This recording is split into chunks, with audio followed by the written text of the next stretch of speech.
میں کاش دے رسالت مآب میں ہوتا۔ اپنے باہر سے تشریف ساؤتھ افریقہ کی سرزمین سے تعلق رکھنے والی سیاح ایشیا اور یورپ، ماہر لسانیات، مصنف کتب کثیرہ، حضرت علامہ مولانا قاری ابو رفعہ محمد افروز القادری صاحب قبلہ سے ملتمس ہو کہ اس کی کتابت پر جلوہ باز ہو اور اپنے فکری، علمی اور روحانی حساب سے ہم تمام سامعین کو محظوظ فرمائے۔ آئیے ان کا استقبال نعروں سے کر لیا جائے۔ نعرہ تکبیر، نعرہ تکبیر۔ میرے عزیزوں، اپنے مہمان، اپنے معزز مہمان کا استقبال دونوں ہاتھوں کو اٹھا کر کے، میں نے ایک بار بھی آپ سے کہا، دونوں ہاتھوں کو اٹھا کر نعرہ تکبیر و رسالت سے کر لے۔ نعرہ تکبیر، نعرہ رسالت۔ الاسراء والمعراج کانفرنس علماء اہل سنت علامہ افروز القادری صاحب قبلہ، وہ سرور کشور رسالت جو عرش پر جلوہ گر ہوئے تھے، نئے نرالے طرب کے ساماں عرب کے مہمان کے لیے تھے، نئے نرالے طرب کے ساماں عرب کے مہمان کے لیے تھے۔ آپ کی سماعتوں کے حوالے علامہ افروز القادری صاحب۔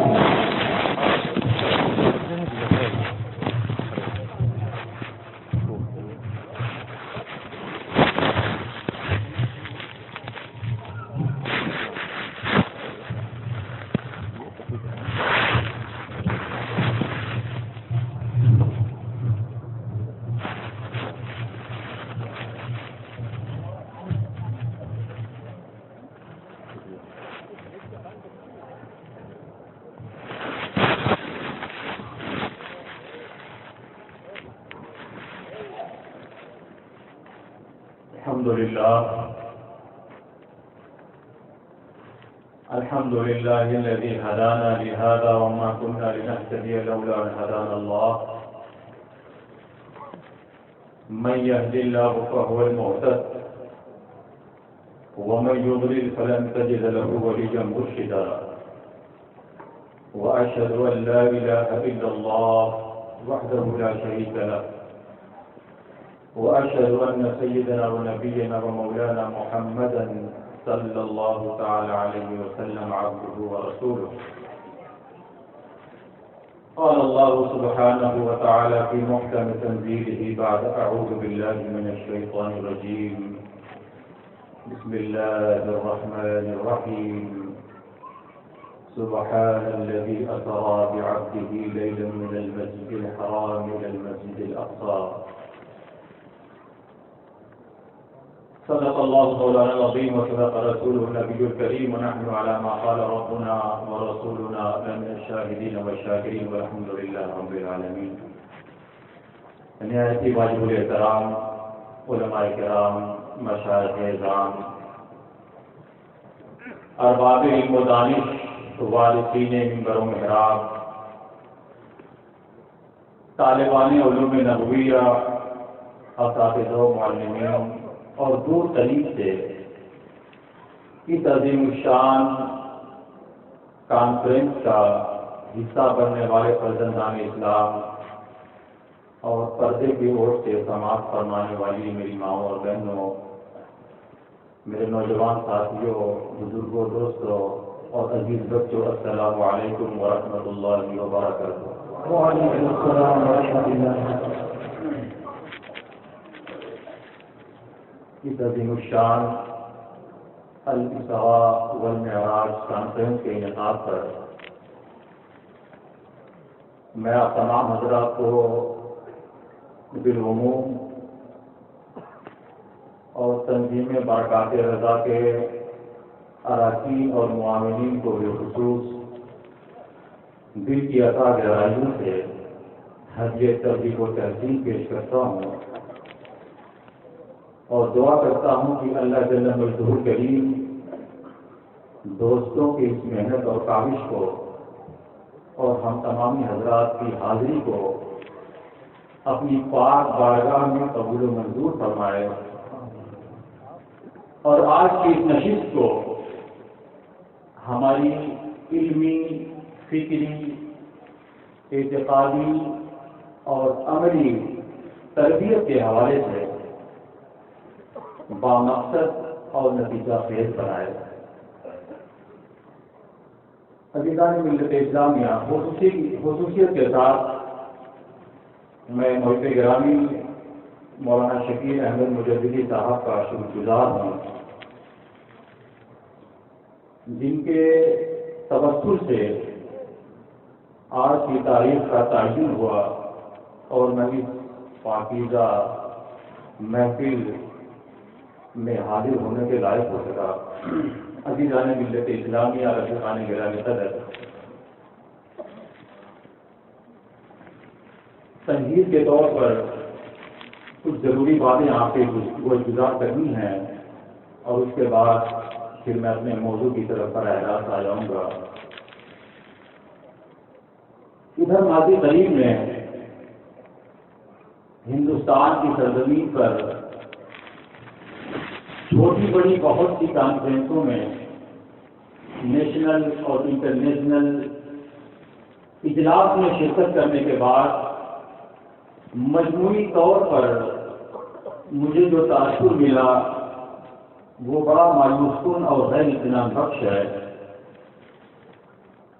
اس لیے کہ ہماری کانفرنسیں اور ہمارے جلسے الا ماشاء اللہ استثناءات اور ایکسیپشن ہر جگہ ہوا کرتے ہیں۔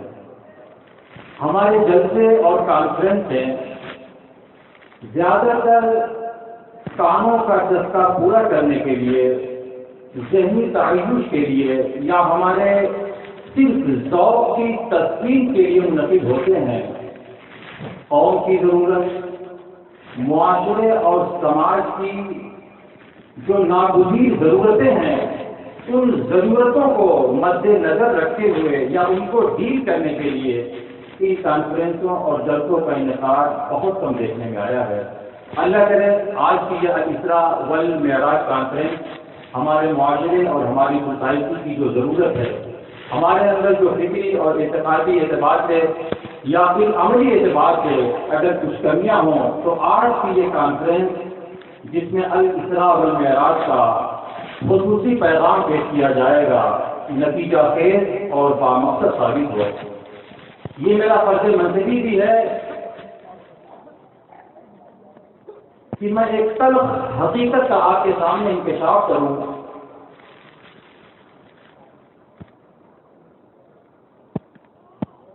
کہ عزیزان ملت اسلامیہ، اسلام کے اندر جلسوں اور کانفرنسوں کا جو سلسلہ تھا وہ اس لیے شروع کیا گیا تھا کہ ان جلسوں اور کانفرنسوں کے توسط سے آقا علیہ الصلوۃ والسلام کی جو لٹی ہوئی امت ہے اس تک آقا کا پیغام پہنچایا جائے، اس امت تک آقا کی شریعت پہنچائی جائے، کیونکہ جب ہم خود دین نہیں سیکھیں گے تو اپنی نسلوں کو دین سکھا کیسے سکیں گے؟ جب ہم خود شریعت کو نہیں جانیں گے تو اپنے اہل خانہ کو، اپنی آل اولاد کو، اپنے ہمسایوں کو ہم شریعت بتا کیسے سکیں گے؟ تو اس طرح کی کانفرنسوں اور اجلاس کے انعقاد کا مقصد یہی ہوتا ہے کہ اس میں آنے والا کچھ سیکھ کر جائے، اور مجھے امید ہے کہ آج کی یہ کانفرنس انشاءاللہ بامقصد اور نتیجہ خیز ثابت ہوگی۔ جو لوگ خواب غفلت میں سوئے ہوئے ہوتے ہیں، ان جلسوں کے ذریعہ انہیں بیدار کیا جاتا ہے۔ جن کے اوپر نیند کا سناٹا طاری ہوتا ہے انہیں جھنجھوڑ کر جگایا جاتا ہے۔ باب الہند مولائے کائنات حضرت شیر خدا رضی اللہ تعالیٰ عنہ کرم اللہ وجہہ الکریم کا بڑا مبارک ارشاد ہے۔ آپ ارشاد فرمایا کرتے تھے کہ الناس نیام فاذا ماتوا انتبہوا، لوگ سو رہے ہیں، لوگ غفلت کی نیند سو رہے ہیں، لوگوں پر ایک بے خبری اور غفلت کی نیند مسلط ہے، فَإِذَا مَا تُنْتَبَهُ، جیسے ہی یہ مریں گے مرتے ہی ان کی آنکھیں کھل جائیں گی۔ لیکن میرے بزرگوں اور دوستوں، اگر اس وقت ہم بیدار ہوئے تو کیا بیدار ہوئے؟ جب موت ہمارے سروں پر سوار ہو، جب ہمارے جسم اور روح کا تعلق ٹوٹنے والا ہو، اگر اس وقت ہم جاگے تو کیا جاگے؟ اگر اس وقت ہم بیدار ہوئے تو کیا بیدار ہوئے؟ مزہ تو یہ ہے کہ ہم آج ہی جاگ جائیں، آج ہی غفلت کی چادر کو تار تار کر کے کل جو آنے والی ایک بہت بڑی زندگی ہے، اس زندگی کے لیے اعمال صالحہ کا جتنا ذخیرہ کر سکتے ہیں وہ ذخیرہ کر لیں، تاکہ ہماری آنے والی جو ایک بہت بڑی زندگی ہے وہ بہت بڑی کامیابیوں سے ہمکنار دکھائی۔ سبحان اللہ بہت عزیزان ملت اسلامیہ، اس موقع پر ایک تلخ حقیقت کا انکشاف میں اپنا فرض منصبی سمجھتا ہوں کہ ہم میں سے اکثر لوگوں کا یہ حال ہے کہ ہم صرف اپنی جنت کی فکر کرتے ہیں، ہمیں صرف اپنی حسن عاقبت کی فکر ہوتی ہے، لیکن اپنے اہل خانہ کی جنت، اپنی آل اولاد کی حسن عاقبت اور اپنے آنے والی جو نسلیں ہیں ان کے ایمان اور عقیدے کی ہمیں کوئی فکر نہیں ہوتی۔ یہ ایک بہت بڑی غلطی ہے، یہ ایک بہت بھیانک ہم غلطی کا ارتکاب کر رہے ہیں۔ عزیزان ملت اسلامیہ، صرف اپنی جنت کی فکر کرنا اور اپنی آل اولاد کی جنت سے بے خبر ہو جانا، ان کی حسن عاقبت کے لیے سیریس نہ ہونا، یہ بڑی خطرناک غلطی بھی ہے اور قرآن و سنت کی تعلیمات سے متضاد سوچ بھی ہے۔ اور یہ غلطی ہماری مسلم سوسائٹی میں بدقسمتی سے بہت تیزی کے ساتھ سرائش کرتی چلی جا رہی ہے۔ اسی لیے دیکھنے میں آتا ہے کہ اگر کسی کا باپ بڑا نیکوکار ہے، بڑا پرہیزگار ہے، تقویٰ شعار ہے، تو اس کی اولاد ٹھیک اس کی اپوزٹ ہوتی ہے، اس کی اولاد دین بیدار ہوتی ہے، خدا بیدار ہوتی ہے، اس کی اولاد نماز اور روزے سے بالکل مستغنی اور بے نیاز ہوتی ہے۔ عزیزان ملت اسلامیہ، ایسی سوچ رکھنے والوں کے لیے قرآن کریم میں اللہ سبحانہ و تعالیٰ نے ایک بڑا خوبصورت پیغام دیا ہے۔ یا ایھا الذین آمنوا اتقوا اللہ قوا انفسکم واہلیکم نارا، یا ایھا الذین آمنوا قوا انفسکم واہلیکم نارا، اے ایمان والو تم اپنے آپ کو بھی جہنم کی آگ سے بچاؤ اور اپنے اہل و عیال کو بھی، اپنے اہل خانہ، اپنے گھر والوں کو بھی جہنم کی آگ سے بچاؤ۔ تمہیں اپنی جنت کی فکر بھی کرنی چاہیے اور تمہیں اپنے اہل خانہ کی جنت کی بھی فکر کرنی چاہیے۔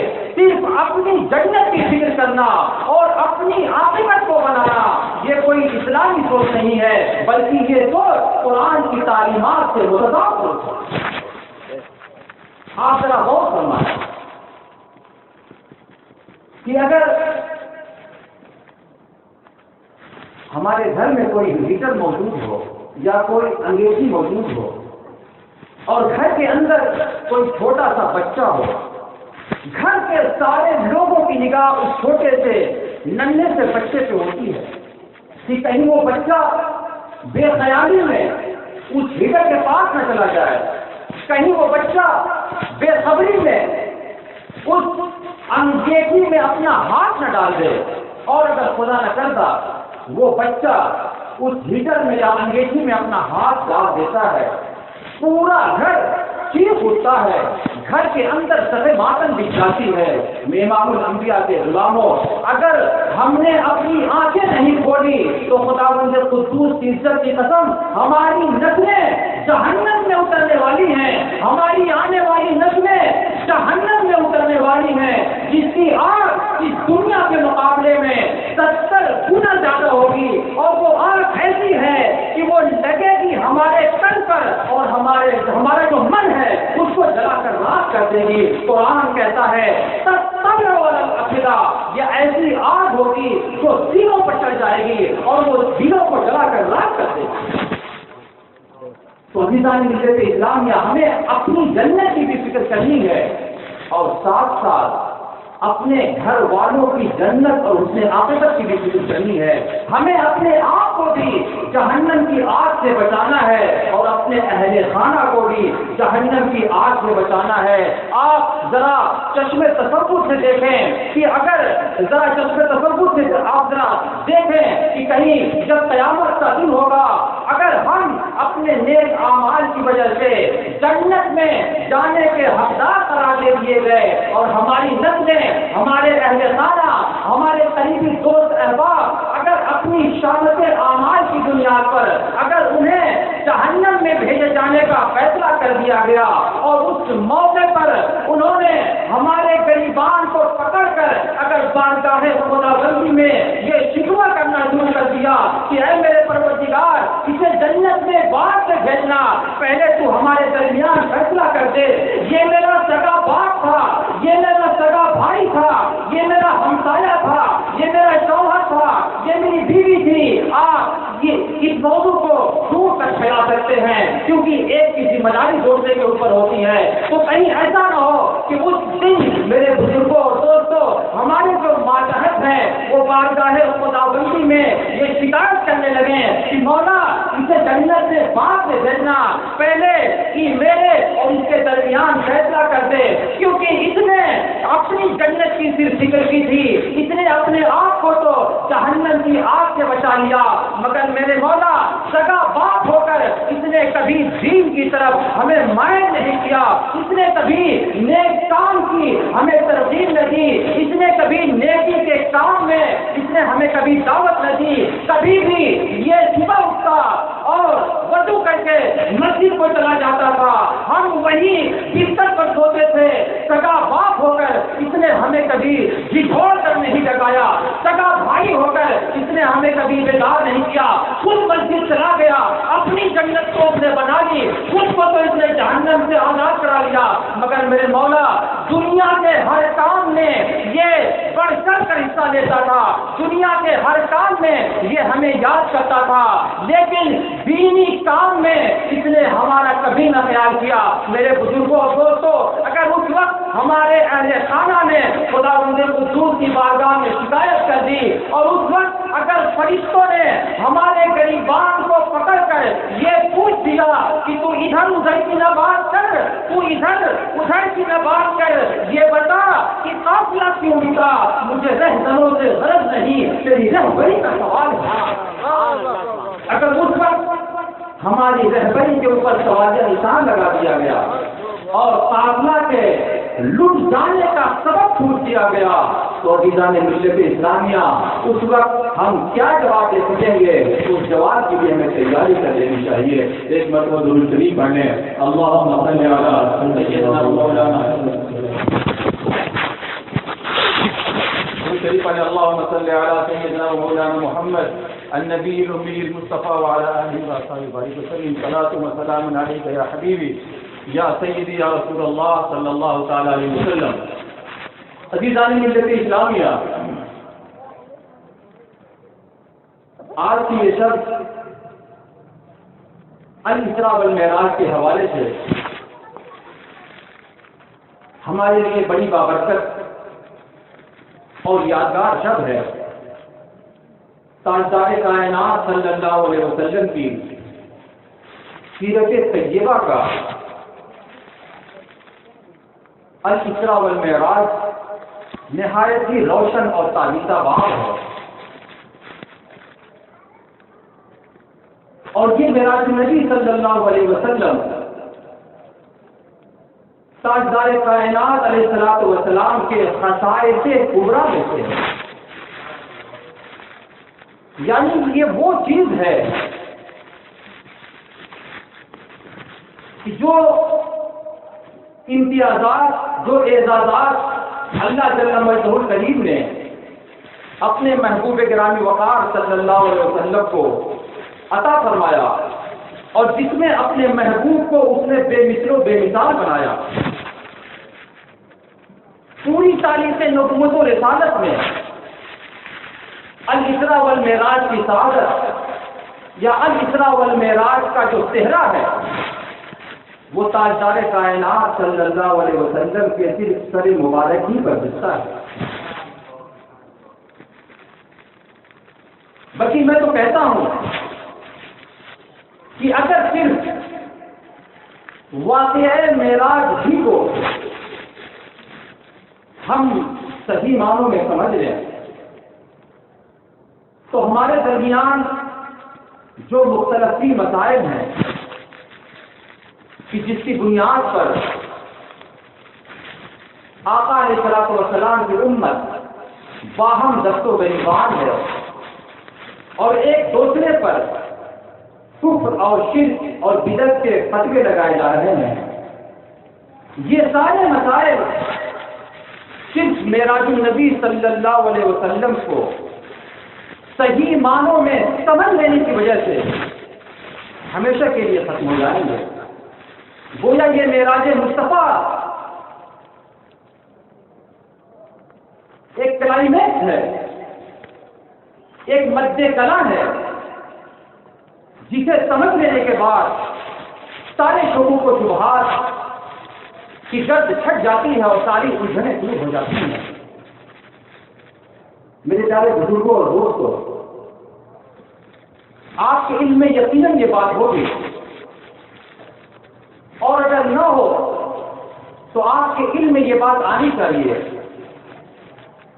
کہ مصطفیٰ جان رحمت صلی اللہ علیہ وسلم اپنے ظہور کے اعتبار سے 3 مرحلوں سے گزرے ہیں۔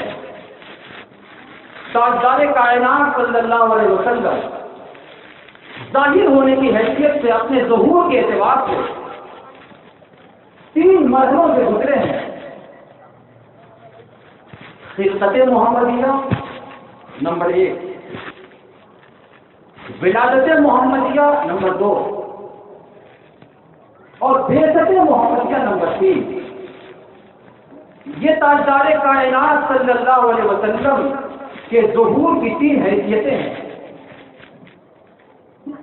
میں اس واقعے کو کیٹیگوریکل انداز سے آپ کو سمجھانے کی کوشش کر رہا ہوں کہ پیارے آقا رحمت سراپا صلی اللہ علیہ وسلم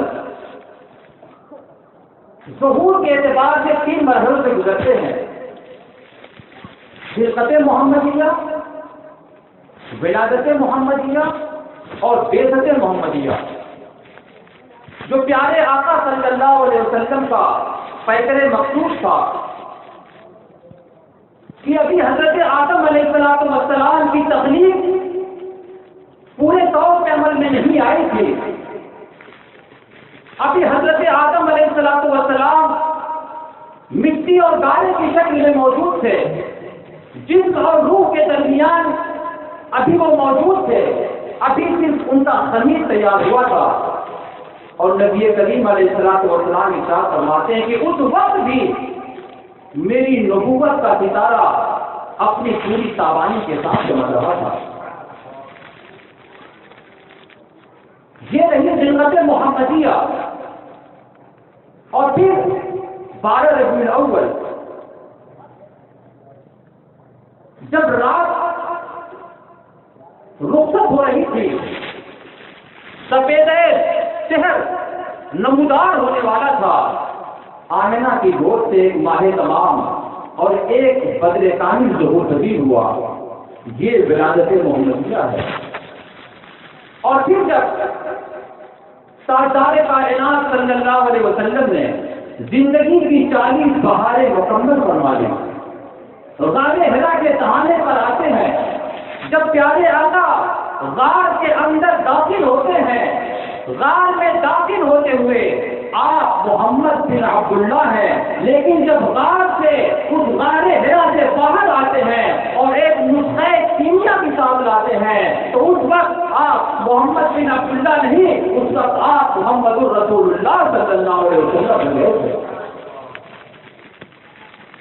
تو جس طرح تاجدار کائنات ظہور کے اعتبار سے 3 مرحلوں سے گزرے ہیں، اسی طریقے سے رحمت عالم صلی اللہ علیہ وسلم کی اپنی جو ذات ہے، آپ کی ذات پاک کے بھی 3 اینگل، 3 آبجیکٹ اور 3 پہلو ہیں۔ بشریت محمدیہ، نورانیت محمدیہ، بشریت نمبر 1 بشریت محمدیہ، نمبر 2 نورانیت محمدیہ اور نمبر 3 حقیقت محمدیہ۔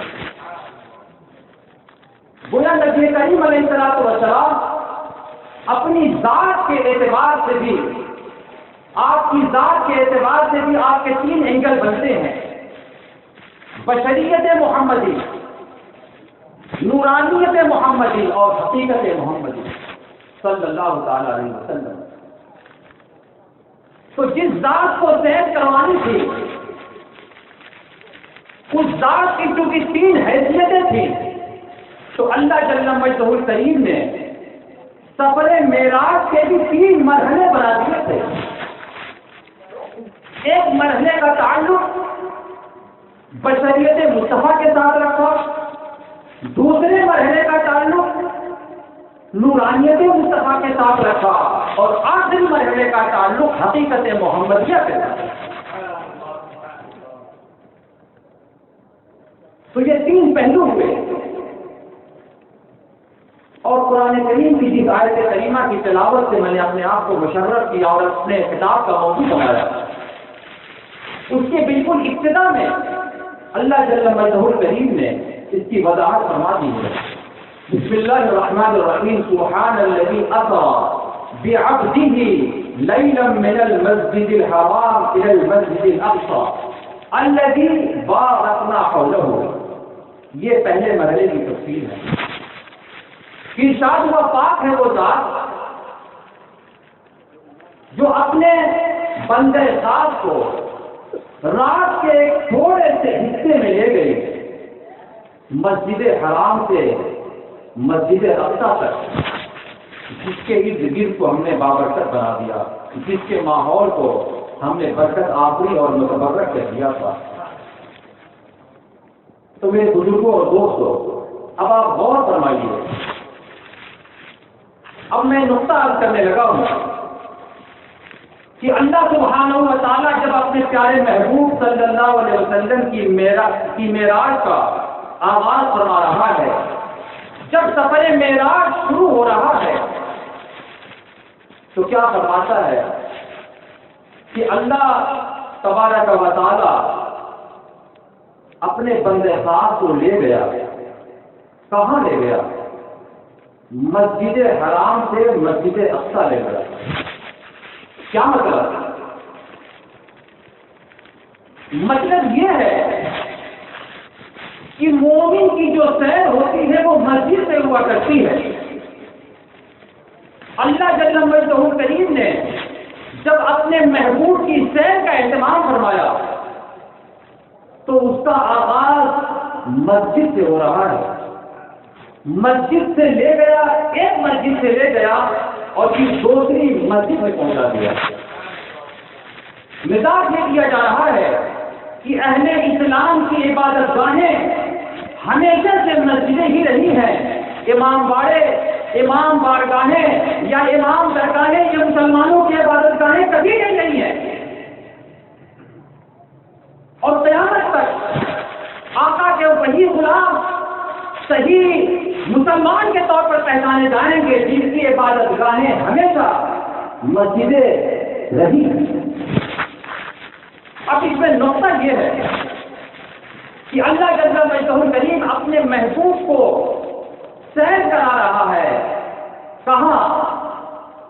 مسجد سے مسجد تک۔ ہم اور آپ کہاں سیر کرتے ہیں؟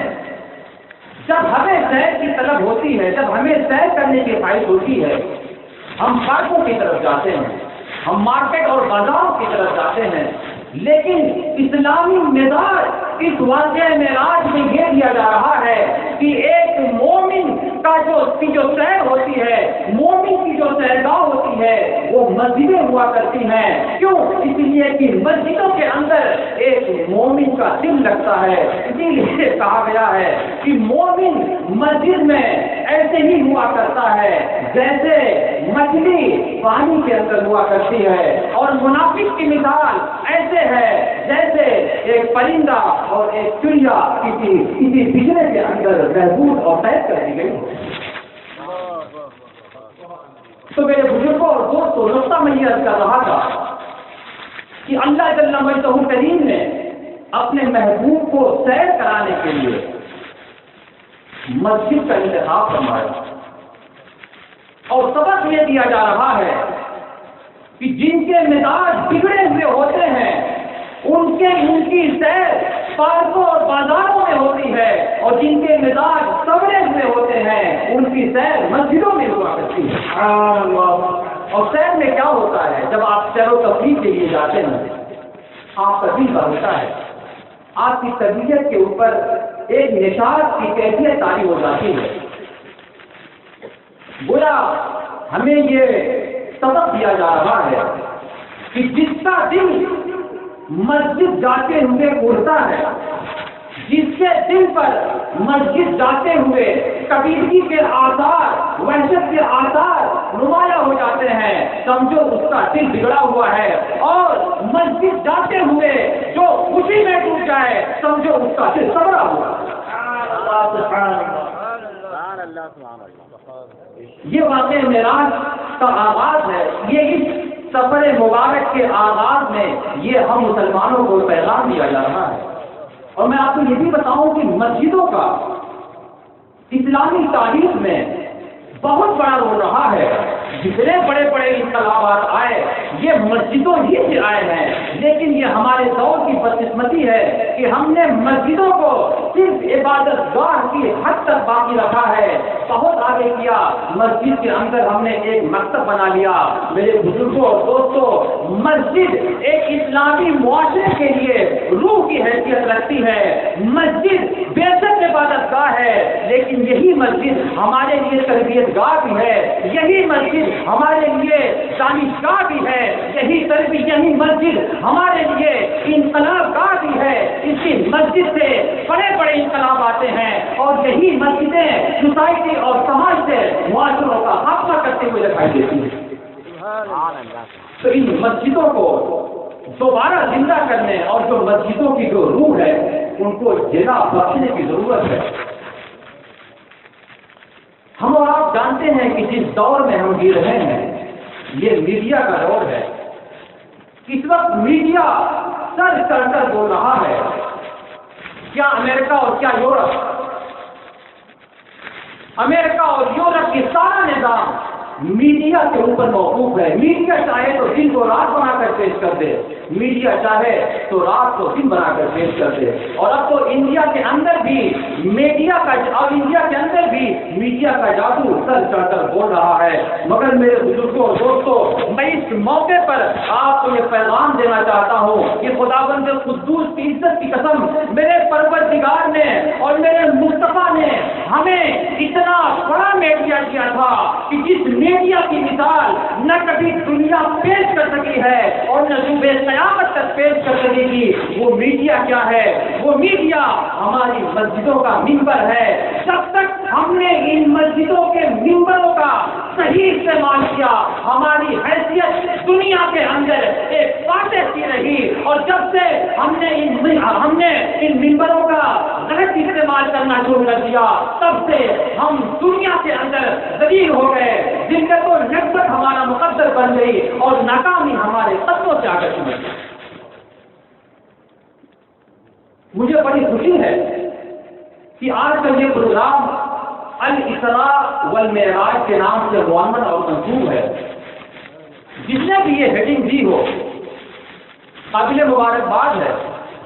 مجھے پتا نہیں یہ ذہن کس نے دیا کیونکہ ہندوستان کے اندر جو بھی پوسٹر میں نے دیکھے ہمیشہ معراج مصطفیٰ ہی لکھا رہتا ہے، یا معراج کانفرنس۔ الاسراء والمعراج کی جو ہیڈنگ ہے یہ ہندوستان کی حد تک میں نے پہلی بار اپنی آنکھوں سے دیکھی ہے، اور میں اس ہیڈنگ دینے والے کو پتہ نہیں کہ ہیڈنگ کس نے دی ہے، وہ قابل مبارکباد ہے۔ کیوں؟ اس لیے کہ الاسراء والمعراج میں اس پورے سفر کی نشاندہی بھی ہو جاتی ہے اور اس پورے سفر کی نمائندگی بھی ہو جاتی ہے۔ الاسراء جو لوگ اس معراج کہتے ہیں، معراج تو اس سفر کا ایک حصہ ہے، وہ گویا الاسراء کو پورا حذف کر دیتے ہیں، پورا چھوڑ دیتے ہیں۔ اسراء ہاریزونٹل سفر کو کہا جاتا ہے، جو سفر ایسے کیا گیا، یعنی اس سفر کا جو زمینی حصہ تھا، من المسجد الحرام الى المسجد الاقصی، اس حصے کو اسراء کہا جاتا ہے، اور پھر وہاں سے جو سفر عروج کا شروع ہوا اسے معراج کہا جاتا ہے، جسے ورٹیکل کہا جاتا ہے۔ گویا الاسراء والمعراج کہہ کے ہم نے اس سفر کے سکے کے جو دونوں رخ ہیں، ہم نے دونوں رخ کو پیش کر دیا ہے، اور جو لوگ اس واقعے کو صرف معراج سے منسوب کرتے ہیں، گویا وہ اس سفر کے اس ایک حصے کو بیان کرنے کی کوشش کرتے ہیں۔ تو جس نے بھی یہ ہیڈنگ لگائی ہے، یہ سرخی لگائی ہے، وہ قابل مبارکباد اور قابل تحسین ہے۔ میرے بزرگوں اور دوستوں، آپ غور فرمائیں کہ الاسراء کا جو نقطۂ آغاز ہے، الاسراء کا جو نقطۂ آغاز ہے اس میں مسجد کا ذکر کیا گیا ہے۔ اسراء والے حصے میں من المسجد الحرام الى المسجد الاقصی کا ذکر کیا گیا ہے۔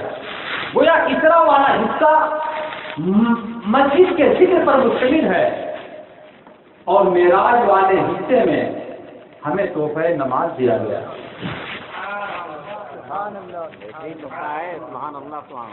سفر کا آغاز ذکر مسجد سے ہو رہا ہے، اور سفر کا اختتام تحفہ نماز پر ہو رہا ہے۔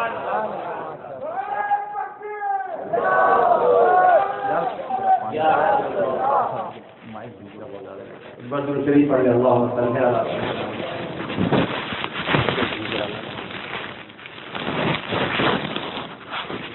اللہم صلی علی سیدنا محمد نبی مصطفیٰ وعلی آلہ وسلم۔ تو بڑا گہرا تعلق ہے اس الاسراء والمعراج کا ہماری مسجدوں اور ہماری نمازوں کے ساتھ۔ اسی لیے آپ نے دیکھا ہوگا کہ مسجدوں کے اندر لکھا ہوتا ہے الصلاۃ معراج المومنین۔ شاید ہی کوئی مسجد ہو اس کے اندر کوئی کتبہ ہو اور یہ نہ لکھا ہو۔ ہر مسجد کے اندر اس بات کی نشاندہی کی جاتی ہے کہ الصلاۃ معراج المومنین، اور شاعر کہتا ہے کہ تیری معراج کی تو لوح و قلم تک پہنچا۔ یا رسول اللہ، تیری معراج کی تو لوح و قلم تک پہنچا، اور میری معراج کی میں تیرے قدم تک پہنچا۔ میری معراج کہ میں تیرے قدم تک پہنچا۔ اب شاعر اپنے آپ کو قدم مصطفیٰ تک کیوں پہنچا رہا ہے؟ کیونکہ شاعر کو پتا ہے کہ سارا کا سارا دین قدم مصطفیٰ میں سمٹ کر چلا آیا ہے، سارا کا سارا دین وہی ہے۔ اس لیے شاعر کہتا ہے کہ میری معراج کہ میں تیرے قدم تک پہنچا۔ اور اس رات کو ڈاکٹر اقبال نے بڑی خوبصورتی کے ساتھ بیان کیا ہے۔ وہ کہتا ہے بمصطفیٰ برسا خیر راتی بھی ہماؤں اگر بہو نرسی کی تمام کو ڈھکی۔ ڈاکٹر اقبال کہتے ہیں کہ اے لوگوں، تم اپنے آپ کو تاجدار کائنات کی تحریر تک پہنچانے کی کوشش کرو، تم اپنے آپ کو قدم مصطفیٰ سے وابستہ کرنے کی کوشش کرو۔ کیوں؟ اس لیے کہ سارا کا سارا دین وہی ہے۔ بمصطفیٰ برسا کھینچنا کی دین ہمیں سارا کا سارا دین اسی قدم مصطفیٰ میں چمٹ کر آ گیا ہے. اور اگر ہم نے اپنے آپ کو تحریز مصطفیٰ تک نہیں پہنچایا، اگر ہم قدم مصطفیٰ تک پہنچنے میں ناکام رہے، تو ڈاکٹر اقبال کہتے ہیں کہ سمجھ لو کہ سب کچھ بھولہوی اور سب کچھ بے دینی ہے. اسی لیے کہا گیا ہے من اقامہا فقد اقام الدین. جس نے نماز کو قائم کیا اس نے دین کو قائم کیا. کیا مطلب کہ جس نے نماز کو قائم کیا اس نے اپنا تعلق تاجدار کائنات سے جوڑ لیا. ومن ترکہا فقد ترک الدین. اور جس نے نماز کو چھوڑ دیا سمجھو اس نے دین سے اپنا تعلق کاٹ لیا. مطلب یہ کہ اس نے اپنی نسبت اور اپنا تعلق مصطفیٰ سے کاٹ لیا. اور مصطفیٰ سے کاٹنے کا نتیجہ کیا ہے؟ شاعر کہتا ہے کہ ہم دنیا کے اندر جو بے وقت ہوئے، جو ذلیل ہوئے، اس کی وجہ سے یہ ہے کہ ہم نے اپنے آپ کو تاجدار کائنات کے قدموں سے دور کر لیا ہے. ہم نے اپنے آپ کو تاجدار کائنات کے قدموں سے دور کر لیا. تو میرے بزرگوں اور دوستوں، یہ پورے معراج کا ایک ہی ایک تمہید تھی. اب پھر میں اپنے اس موضوع کی طرف آ رہا ہوں جس میں اللہ سبحانہ و تعالیٰ نے ارشاد فرمایا تھا سبحان الذی اسری بعبدہ لیلا من المسجد الحرام. پاک ہے وہ ذات جو اپنے بندے کو لے گئی. اب آپ دیکھیں کہ سفر مسجد حرام سے شروع ہو رہا ہے. مسجد حرام بھی زمین کے اوپر ہے، مسجد اقصی بھی زمین کے اوپر ہے. گویا کہ یہ عالم بشریت کا سفر ہے. یہ جو سفر ہے یہ عالم ناسوت کا سفر ہے. اور اس پورے سفر میں بشریت مصطفیٰ جلوگر تھی. ذات مصطفیٰ کا جو پہلا حصہ تھا، اس سفر کے اس حصے میں جو الاسراء کہا جاتا ہے، اس حصے میں بشریت مصطفیٰ جلوگر تھی. کیونکہ مسجد حرام بھی زمین کے اوپر ہے اور مسجد اقصی بھی زمین کے اوپر ہے. پھر جب تاجدار کائنات کم و بیش 1,24,000 انبیاء کرام مرسلین اعظام کی امامت کرنے کے بعد جب وہ صبح فلک روانہ ہوئے تو عالم بشریت نیچے رہ گیا، عالم بشریت نیچے رہ گئی. اب پھر نوریوں کا سما شروع ہو رہا تھا، نوریوں کا جہان شروع ہو رہا تھا. جب نوریوں کا جہان شروع ہوا تو پھر وہاں شان نورانیت کا آغاز ہو گیا. تاجدار کائنات کی جو نورانیت تھی وہاں نورانیت جلوگر ہو گئی. اور پھر اس سفر میں ایک ایسا مقام بھی آیا جسے سدرۃ المنتہا بھی کہا جاتا ہے، جہاں جانے کے بعد جبرائیل بھی رک گیا، جبرائیل کے قدم بھی رک گئے. اور وہاں پہنچنے کے بعد جبرائیل ہاتھ جوڑ کر بیٹھ گئے اور عرض کرنے لگے یا رسول اللہ اگر بال برابر بھی میں آگے گیا تو تجلیات ربانی میرے پروں کو جلا کر رکھ دیں گی. یہ کون کہہ رہا ہے؟ یہ وہ جبرائیل کہہ رہے ہیں جو فرشتوں کا بھی امام ہے. وہ جبرائیل کہہ رہے ہیں جو نوریوں کے سردار ہیں. وہ جبرائیل کہہ رہے ہیں جو 600 پروں کے مالک ہیں. وہ جبرائیل کہہ رہے ہیں جو توریت، زبور، انجیل اور قرآن کے حافظ بھی ہیں اور قاری بھی ہیں. یہ وہ جبرائیل کہہ رہے ہیں کہ جنہیں ہر پیغمبر کا صحابی ہونے کا جنہیں شرف حاصل ہے. وہاں جبریل امین ہاتھ جوڑ کر کھڑے ہو گئے اور عرض کرنے لگے یا رسول اللہ یہ سدرۃ المنتہا ہے، یہ میری جائے انتہا ہے. اب میں اس سے آگے نہیں بڑھ سکتا. اس سے آگے اگر گیا تو اب میرے پر جلتے ہیں. تاجدار کائنات مسکرانے لگے اور فرمایا جبرائیل دیکھ جہاں سے تیری انتہا ہو رہی ہے اب وہاں سے حقیقت محمدیہ کی ابتدا ہو رہی ہے. نعرے تکبیر، نعرے رسالت، الاسراء والمعراج. سبحان اللہ سبحان اللہ. جبرائیل کہنے لگے یا رسول اللہ اگر میں آگے بڑھتا ہوں تو اب میرے پر جلتے ہیں. حضور فرماتے ہیں تو ٹھیک ہے جبرائیل اب ہم آگے چلتے ہیں. سرکار آگے تشریف لے گئے. اب اس موقع پر میں ایک نقطے کی بات کر رہا ہوں. عاشقوں کے امام، نقشبندیت کی جان، شریعت و طریقت کے تاجور مولانا جامی علیہ رحمت و رضوان نے جب یہ پڑھا نا کہ حضرت جبریل یہ کہہ کر رک یا رسول اللہ، اگر اب میں بال کے برابر بھی آگے بڑھا تو تجلیات ربانی میرے پروں کو جلا کر راکھ کر دیں گے۔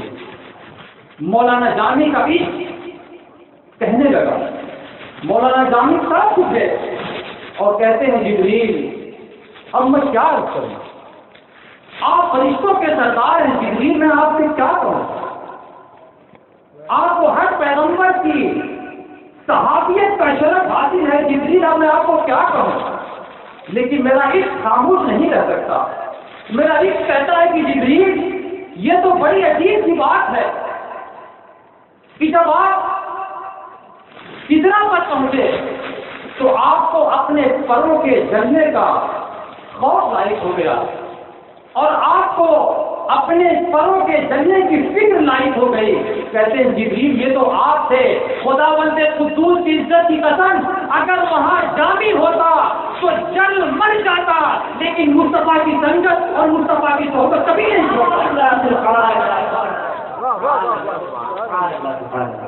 مولانا جامی کہتے ہیں یہ بڑی عجیب بات ہے کہ پیارے آقا رحمت صرافہ صلی اللہ علیہ وسلم سارے روحانی میں آرام سے سوئے ہوئے تھے، مکے کی سرزمین سے آپ انہیں اٹھا کر لاتے ہیں اور جب وہ آپ کے گھر تشریف لاتے ہیں، سدرا یہ حضرت جبریل کا گھر ہے، سدرا یہ حضرت جبریل کی رہائش کی جگہ ہے۔ جب حضرت جبریل کی رہائش پر تاجدار کائنات مہمان اعظم صلی اللہ علیہ وسلم پہنچتے ہیں تو مولانا جامی کہتے ہیں کہ وہاں ہے جبریل، آپ کو اپنے پروں کے جلنے کی فکر ہو گئی۔ کہتے ہیں جبریل اب میں آپ کو کیا کہوں، لیکن میرا عشق کہتا ہے کہ اگر آپ کی جگہ میں ہوتا تو مرنا تو تھا ہی، ختم تو ایک نہ ایک دن ہو ہی جانا تھا، میں مصطفیٰ کی سنگت کبھی نہیں چھوڑتا، میں مصطفیٰ کے ساتھ چلتا، چاہے تجلیات ربانیاں مجھے جلا کر خاکی تنظیم نہ کر دے۔ یہ عشق کی بات ہوتی ہے۔ اس موقع پر حضرت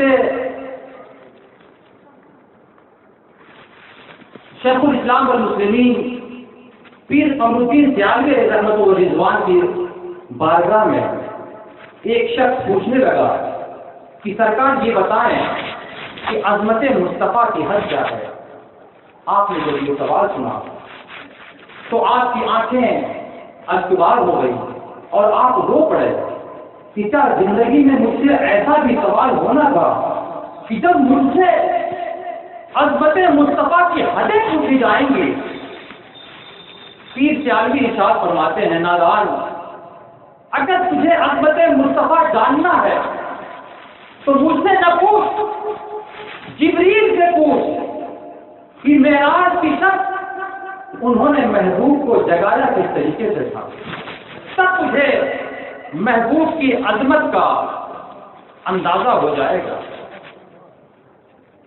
اللہ جل مجدہ نے حکم دیا تھا یا جبریل قبل قدمے، اے جبریل جاؤ بارگاہ مصطفیٰ میں حاضری دو، انہیں مجزۂ معراج سناؤ، لیکن یاد رکھنا کہ جب وہاں پہنچو گے میرا محبوب آرام دھی ہوگا، آرام کر رہا ہوگا، انہیں آواز دے کر نہ جگانا بلکہ مصطفیٰ کے قدم ناز کو بوسہ دینا، مصطفیٰ کے طلبوں کو چومنا، تمہارے چومنے کی وجہ سے پیارے آقا رحمت صرافہ صلی اللہ علیہ وسلم بیدار ہوں گے اور انہیں معراج کا موسیٰ سنا دینا۔ اب آپ غور کیجیے کہ حضرت جبریل تفسیر کی کتابوں میں ملتا ہے کہ حضرت جبریل علیہ السلام کو ہم اکثر یہ تشویش رہا کرتی تھی کہ اللہ تبارک و تعالیٰ نے میرے پورے جسم کو نور بنایا ہے، میں نوری مخلوق ہوں، میرا پورا جسم نورانی ہے، لیکن حضرت جبریل کہتے ہیں کہ مجھے ایک بات نہیں سمجھ میں آتی تھی کہ اللہ نے پورے جسم کو نورانی بنایا لیکن اس نے میرے ہونٹوں کو کافوری کیوں بنایا تھا؟ پورے جسم کو اللہ نے نور سے بنایا اور اس نے میرے ہونٹ کو کافور سے بنایا، اس کی کیا وجہ تھی؟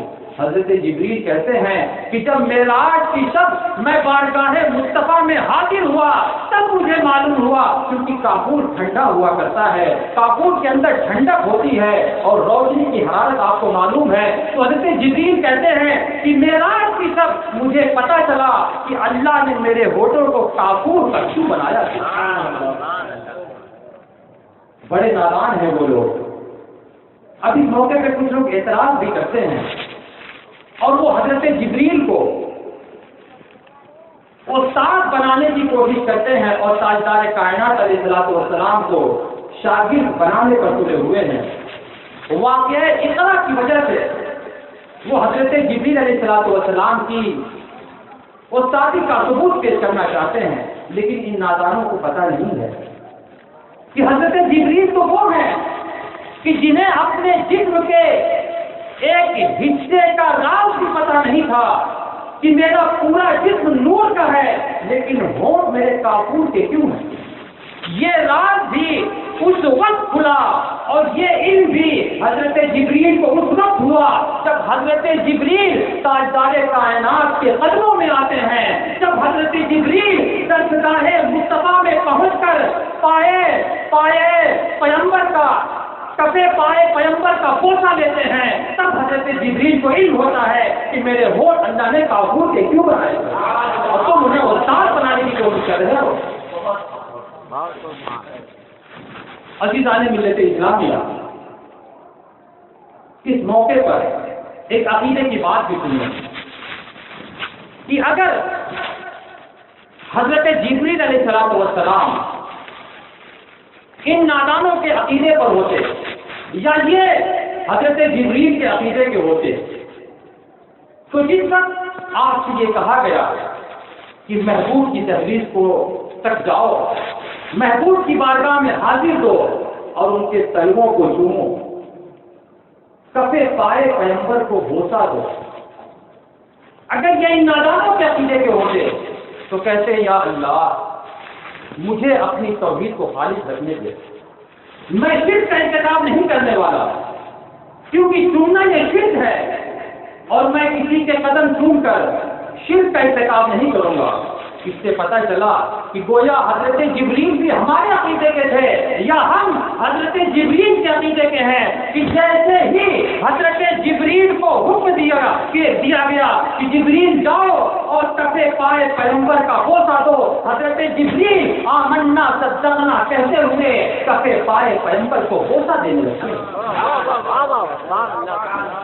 جب حضرت جبریل نے اپنے کافوری ہونٹوں کو تاجدار کائنات کے قدموں سے لگایا، آپ کے قدمین ناز میں جب ٹھنڈک محسوس ہوئی آپ اداس ہو گئے، چشمان نبوت کھل گئے اور آپ نے دیکھا کہ قدموں میں جبریل بیٹھے ہوئے، پوچھا جبریل کیا بات ہے، رات کے اس سناٹے میں میرے قدموں میں پڑے کیا کر رہے ہو؟ جبریل نے عرض کیا یا رسول اللہ ان اللہ اشتاق الی لقائک، پیارے آقا اللہ آپ کے دیدار کا مشتاق ہے، اللہ آپ کی ملاقات کا آرزومند ہے۔ پھر حضرت جبریل نے براق کی سواری کو پیش کیا۔ اب اس موقع پر امام العشاق محقق الاطلاع حضرت شیخ عبدالحق محقق دہلوی علیہ رحمت و رضوان کی ایک بڑی ایمان افروز بات اور ایک نقطے کی بات آپ کی سماعتوں کے حوالے کر رہا ہوں، اور یہ اس پائے کے عالم و عارف ہیں، میں سنیوں کے کسی امام کی بات نہیں کر رہا۔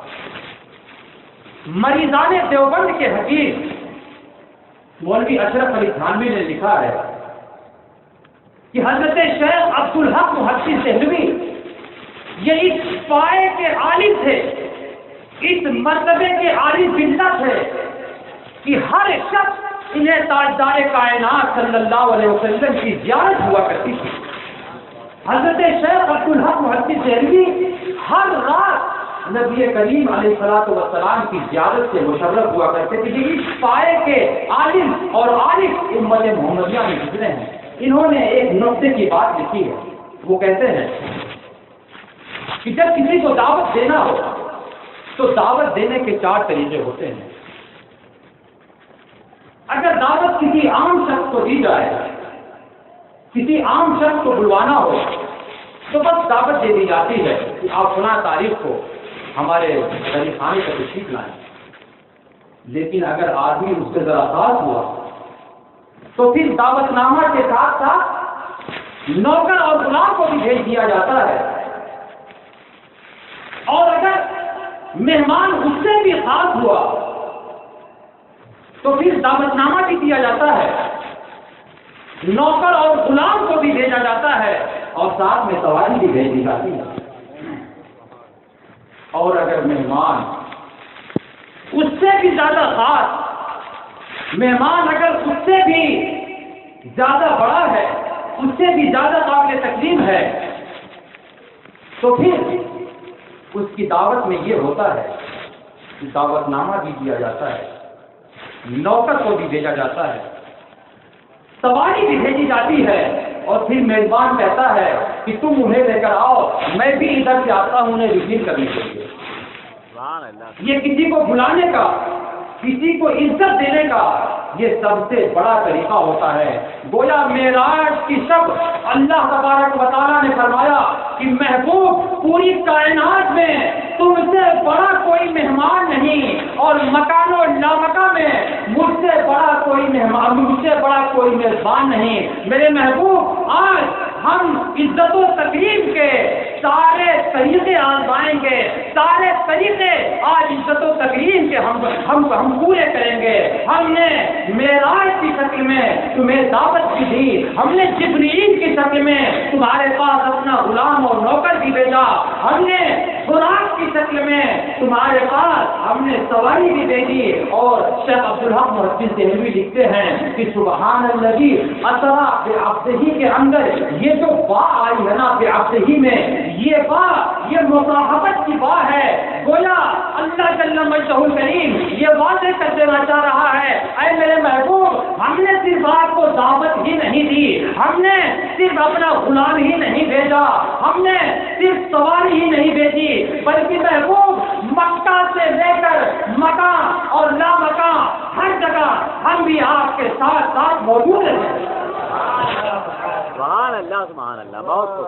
نعرہ تکبیر، نعرہ رسالت، علماء اہل سنت، حضرت اعلیٰ حضرت، سبحان اللہ، سبحان اللہ۔ شیخ عبدالحق محدث دہلوی نے کتنے ایمان کی، کتنے نقطے کی اور پتے کی بات فرمائی ہے۔ اب عقیدے کی ایک بات ہوئی ہے، کیونکہ واقعہ معراج اور اس کے جو قصے ہیں یا برابر سنتے رہتے ہیں، کچھ نکات کی باتیں، کچھ اعتقادی اور عملی جو کمزوریاں آ گئی ہیں میں ان کو دور کرنے کی کوشش کر رہا ہوں۔ اب اس موقع پر آپ دیکھیے کہ حضرت جبریل علیہ السلام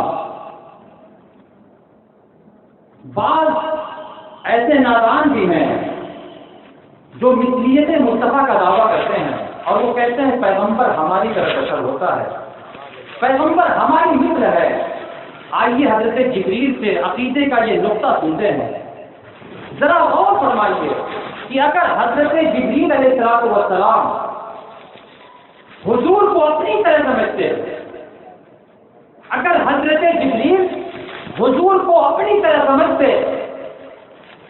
تو سدرا پر تاجدار کائنات کو روک دیتے، یا رسول اللہ آپ چونکہ میری طرح ہیں، جس طرح سدرا کے آگے جانے سے میرے پر جلتے ہیں، یا رسول اللہ آپ بھی جل کر راکھ ہو جائیں گے، اسی لیے سدرا سے آگے جانے کی کوشش نہ کیجیے گا، کیونکہ آپ بھی میری طرح بشر ہیں۔ اور اگر حضرت جبریل خود کو مصطفیٰ کی طرح سمجھتے، یہ تو یہ تھا کہ اگر جبریل حضور کو اپنی طرح سمجھتے تو سدرا پہ روک دیتے۔ اب اس سے آگے کی بات سنیے کہ اگر حضرت جبریل علیہ السلام خود کو حضور کی طرح سمجھتے تو پھر حضور کے ساتھ ساتھ وہ بھی آگے نکل گئے ہوتے، یا رسول اللہ جب سدرا کے آگے جانے سے آپ نہیں چلتے تو میں بھی آپ کی طرح ہوں، میں بھی نہیں چلوں گا، لہذا مجھے بھی اپنے ساتھ ساتھ لے کر چلے۔ لیکن حضرت جبریل نہ تاجدار کائنات کو سدرا پر روکتے ہیں اور نہ خود ان کے ساتھ جاتے ہیں۔ گویا حضرت جبریل علیہ السلام نے یہ بتا دیا کہ مقام مصطفیٰ یہ ہے کہ جہاں نوریوں کی حد آ جاتی ہے، جہاں نوریوں کی حد آ جاتی ہے، مصطفیٰ ان حدوں کو بھی توڑ کر آگے گزر جایا کرتے ہیں۔ یہ مقام مصطفیٰ کی شان ہے۔ تو میرے بزرگوں اور دوستوں، یہ معراج اپنے اندر بڑے کمالات رکھتی ہے، معراج کے اندر بڑے بڑے اسباق موجود ہیں۔ اب آپ ذرا غور فرمائیں کہ پوری تاریخ اسلامی میں، پوری تاریخ ایمانی میں کبھی ایسا نہیں ہوا کہ کوئی فزیکل اسٹرکچر کے ساتھ، کوئی جسم اور جسمانیت کے ساتھ سدرا تک گیا ہو، ایسا کبھی نہیں ہوا۔ پوری تاریخ اٹھا کر آپ دیکھیں کہ جسم اور جسمانیت کے ساتھ انسان کی جو فزیکل اسٹرکچر ہوتی ہے اس کے ساتھ کبھی کوئی سدرا تک نہیں گیا۔ یوں ہی آپ سیرت اور حدیث کی کتابوں میں اٹھا کر یہ بھی دیکھ لیں کہ ایسی بھی کوئی مثال نہیں ملتی کہ کوئی نور ہو کر سدرا سے آگے گیا، اس کی بھی کوئی مثال نہیں ملتی کہ کوئی بشر ہو کر سدرا تک گیا ہو، تاریخ میں اس کی بھی کوئی مثال نہیں، اور کوئی نور ہو کر سدرا سے آگے گیا ہو، اس کی بھی کوئی مثال نہیں ملتی۔ اب میرا سوال، بات بڑی علمی ہے مگر اگر توجہ کریں گے تو ضرور سمجھ میں آئے گی اور محدود ہوں گے۔ اب میرا سوال یہ ہے کہ اگر تاجدار کائنات صلی اللہ علیہ وآلہ وسلم اگر صرف بشر ہیں تو یہ سدرا تک کیسے پہنچے؟ اگر تاجدار کائنات صرف بشر ہیں تو سدرا تک کیسے گئے؟ کیونکہ تاریخ میں کبھی کوئی بشر سدرا تک نہیں گیا۔ اور اگر حضور صرف نور ہیں تو یہ سدرا سے آگے کیسے گئے؟ کیونکہ کبھی کوئی نوری سدرا سے آگے نہیں گیا۔ سبحان اللہ۔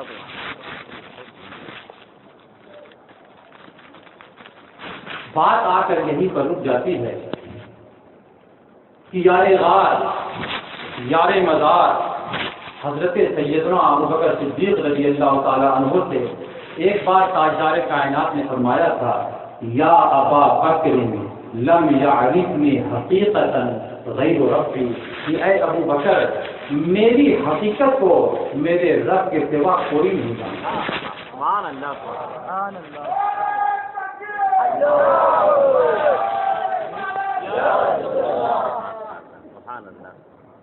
اے ابو بکر میری حقیقت کو میرے رب کے سوا کوئی نہیں جانتا۔ گویا تاجدار کائنات صلی اللہ علیہ وسلم کی ذات پاک میں ایک ایسا پہلو بھی تھا کہ جس کو یا تو خدا جانے یا مصطفیٰ جانے، اس کے علاوہ کوئی اور نہیں جانتا۔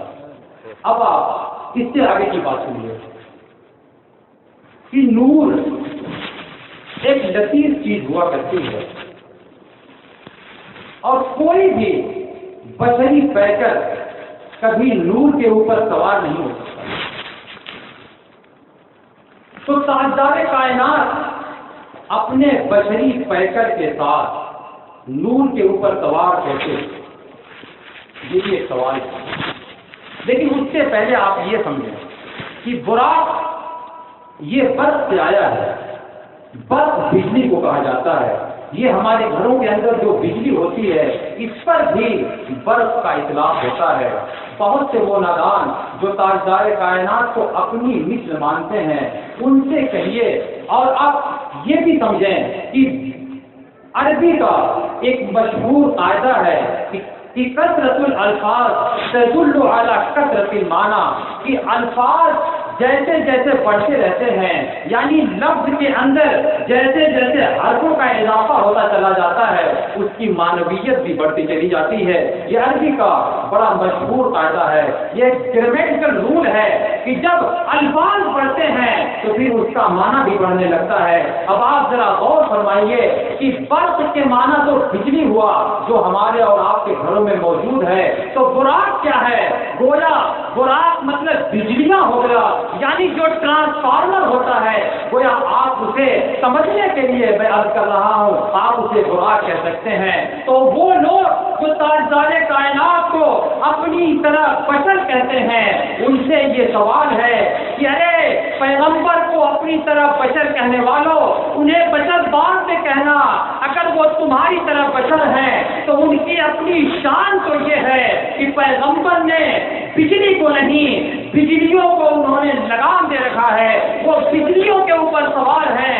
تم سے سوال یہ ہے کہ تمہارے گھر کے اندر جو بجلی کا ننگا تار ہے، اس تار کو تم چھو کر دکھا دو، اگر اس نے اس تار کو چھوا تو بشریت کا مسئلہ ہی نہیں حل ہوگا، بلکہ بشریت کا مسئلہ ہمیشہ کے لیے ختم ہو جائے گا۔ سبحان اللہ، اور میرے پیغمبر کی شان یہ ہے سبحان اللہ کہ انہوں نے برق نہیں، براق کو، بس بجلیوں کو لگام دے رکھا ہے، اور بجلیوں کی وہ سواری فرما رہے ہیں، بجلیوں کی خوش پر سوار ہیں۔ اب اس سے آگے والی بات جو میں کر رہا تھا کہ کوئی بھی انسانی پیکر نور کے اوپر، چونکہ براق یہ ایک نوری سواری تھی، ایک نور کی سواری تھی، ایک بجلیوں کی سواری تھی۔ آپ لائٹیں جلا دیں اور پھر ان لائٹوں کے اوپر مٹی کا ایک ذرہ بھی اگر آپ رکھنا چاہیں تو آپ نہیں رکھ سکتے۔ کیوں؟ اس لیے کہ مٹی کثیف ہوتی ہے، مٹی کے اندر کثافت ہوتی ہے، اور بجلی نور ایک لطیف چیز ہوا کرتی ہے۔ تو اب سوال یہ ہے کہ پیغمبر گرامی وقار صلی اللہ علیہ وسلم اپنے پیکرے نوری کے ساتھ اس بجلی اور اس براق کے اوپر سوار کیسے ہوئے؟ محققین نے اور عرفا نے اس کا بڑا خوبصورت جواب دیا ہے۔ وہ فرماتے ہیں کہ بے شک براق یہ نور کا تھا، اور نور لطیف ہوا کرتا ہے، لیکن براق کا جو نور تھا وہ اتنا لطیف نہیں تھا جتنا تاجدار کائنات کی بشریت لطیف تھی۔ پیغمبر کی لطافت کا حال تو یہ تھا کہ پیغمبر بجلیوں کے اوپر سوار بھی ہے، اور اس نے بجلیوں کو لگا بھی دے رکھا ہے۔ پیغمبر کی بشریت اتنی لطیف ہوا کرتی ہے۔ اس کو آپ ایک مثال سے بھی سمجھے۔ آپ نے ہجرت کے موقع پر دیکھا ہوگا کہ نبی کریم علیہ الصلوۃ والسلام ہجرت کے موقع پر جب نکلتے ہیں،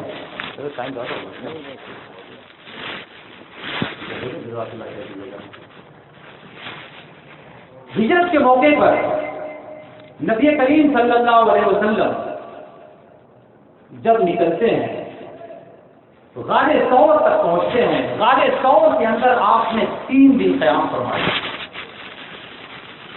جب قاتلوں کو معلوم ہوا تو کفار قریش اور دشمنان اسلام لاؤ لشکر لے کر اس غار کے بالکل قریب پہنچ گئے، اور حضرت ابو بکر صدیق جو یار غار ہیں، غار کے اندر موجود ہے، وہ کہتے ہیں کہ کفار بالکل غار کے دہانے پر آ گئے تھے، اگر وہ جھک کر دیکھتے تو یقیناً وہ ہمیں دیکھ لیتے، لیکن کفار یہ جھکنے والے تو تھے، یہ تو اکڑنے والے لوگ تھے، یہ جھک کر دیکھتے کیوں؟ ان کے اندر کفر کی عقل موجود تھی۔ یہ جو بشریت کا دعویٰ کرنے والے لوگ ہوتے ہیں، ان کے اندر ہمیشہ عقل ہوتی ہے، ان کے اندر اخلاص اور جھکاؤ ہوتا ہی نہیں۔ اب یہ جھک کر دیکھتے کیوں؟ اور نہ دیکھنے کی ایک وجہ یہ بھی تھی کہ وہ غار کے دہانے پر کھڑے ہو کر دیکھ رہے تھے، مکڑی نے جالا تنا ہوا ہے، اس پر کبوتری نے انڈے دیے ہوئے ہیں۔ تو اب وہ اپنا جو ایک کامن سینس ہے وہ یوز کرنے لگے کہ اگر وہ اس کے اندر گئے ہوتے، جالا بھی ٹوٹا ہوتا، انڈے بھی پھوٹے ہوتے، لیکن جالے کا باقی رہنا اور اس کے اوپر انڈے کا موجود رہنا یہ اس بات کی وجہ ہے کہ غار کے اندر کوئی نہیں ہے، اس لیے یہاں جھک کر جھانکنے کی کوئی ضرورت نہیں۔ اب اس موقع پر ہمارے جو واعظین حضرات ہیں وہ بیان کرتے ہیں کہ نبی کریم صلی اللہ علیہ وسلم پہلے غار کے اندر تشریف لے گئے، اس کے بعد پھر اللہ سبحانہ و تعالیٰ نے مکڑی کو حکم دیا تو اس نے غار کے دہانے پر جالا کر دیا، پھر کبوتری کو حکم ہوا تو اس نے اس کے اوپر انڈے دے دیے۔ اب میں یہاں پر جو محققین علماء اہل سنت ان کی بات نہیں کر رہا، اللہ ان کے درجات بلند کرے، انہوں نے بڑی بڑی باتیں لکھی ہیں۔ میں ایک دیوبندی عالم، بہت بڑے عالم کی بات یہاں پیش کرنے لگا ہوں۔ شیخ محمد پیرا والے دیوبندیوں کے بہت بڑے عالم گزرے ہیں، وہ کہتے ہیں میں نہیں مانتا کہ مکڑیوں نے جالے بعد میں تنے تھے، کبوتر نے انڈے بعد میں دیے تھے، کہتے میں نہیں مانتا۔ وہ کہتے ہیں کہ مکڑیوں نے جالے پہلے تنے تھے، کبوتر نے انڈے پہلے دیے تھے، اس کے بعد مصطفیٰ اس کے اندر تشریف لے گئے تھے۔ اور وہ کہتے ہیں کہ لوگوں تمہیں پتہ نہیں ہے کہ تاجدار کائنات صلی اللہ علیہ وسلم نور ہیں، اب جب کوئی نور کہیں سے گزرتا ہے، جب کوئی روشنی کہیں سے گزرتی ہے تو اس پر کوئی فرق نہیں پڑتا، کیونکہ مصطفیٰ نور تھے، اس لیے مصطفیٰ کے گزرنے کی وجہ سے نہ تو انڈا پھوٹا اور نہ تو جال ٹوٹا۔ اب آپ کے ذہن میں یہ بات آ سکتی ہے کہ وہاں صرف تاجدار کائنات کو اکیلے نہیں تھے، ساتھ میں ابو بکر صدیق بھی موجود تھے۔ اگر ہم نورانیت مصطفیٰ کو مان لیتے ہیں کہ چلو حضور نور ہیں اور حضور کی نورانیت کی وجہ سے آپ اس کے اندر گزر گئے، تو پھر ابو بکر کا کیا بنا؟ حضرت ابو بکر صدیق رضی اللہ تعالیٰ عنہ، ان کا تو بشر ہونا مسلم ہے، پھر یہ کیسے اس کے اندر تشریف لے گئے؟ تو پھر وہ مولانا ہی اس کا جواب دیتے اور کہتے ہیں نادان تجھے پتہ نہیں کہ حضرت ابو بکر صدیق نے پیغمبر اسلام صلی اللہ علیہ وسلم کو اپنے کاندھے کے اوپر سوار کر لیا تھا اور کاندھے پر اٹھا کر وہ انہیں غار ثور کے دہانے تک لے گئے تھے۔ اور وہ کہتے ہیں نادان تجھے پتہ نہیں ہے کہ پیارے آقا علیہ الصلوۃ والسلام کی شان یہ ہے کہ وہ نور تو ہے ہی، وہ پیغمبر کی شان یہ ہے کہ پیغمبر جس کے اوپر اپنا دستے نورانیت رکھ دیتے ہیں وہ بھی نور ہو جایا کرتا ہے۔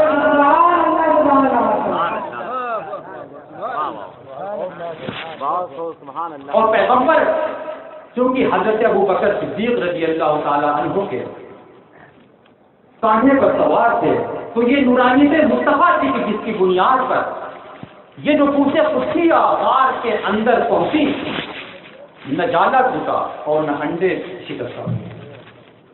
میرے بزرگوں اور دوستوں، ابھی الاسراء کا باب مکمل نہیں ہوا اور المعراج یہ پورا کا پورا اپنی جگہ برقرار ہے۔ الاسراء کے ابھی کچھ اور بھی نکات ہیں۔ یہ بنارس کے اہل علم کی بستی ہے، اس لیے یہ نکات اور کچھ علمی گفتگو آپ کے گوش گزار کرنے لگا تھا کہ جب نبی کریم صلی اللہ علیہ وسلم سیر کے لیے نکلے تو مسجد حرام سے مسجد اقصی تک آپ نے کتابوں میں پڑھا ہوگا کہ مسجد حرام سے مسجد اقصی تک کئی ایک ایسے مقامات آئے جہاں جبرائیل امین نے عرض کیا یا رسول اللہ یہاں اترے 2 رکعت نماز ادا ہونا۔ انہی مقامات میں جب پہلی جگہ اترتے ہیں تو تاجدار کائنات نے پوچھا جبریل یہ کون سی جگہ ہے؟ عرض کرنے لگے یا رسول اللہ فی الوقت تو یہ یثرب ہے، لیکن آنے والے وقت میں یہ آپ کے قدوم ناز کی برکت سے مدینہ منورہ ہونے والا ہے۔ کچھ اور آگے گئے جب نماز کا حکم دیا پوچھا جبریل یہ کون سی جگہ ہے؟ کہا یہ طور سینا ہے۔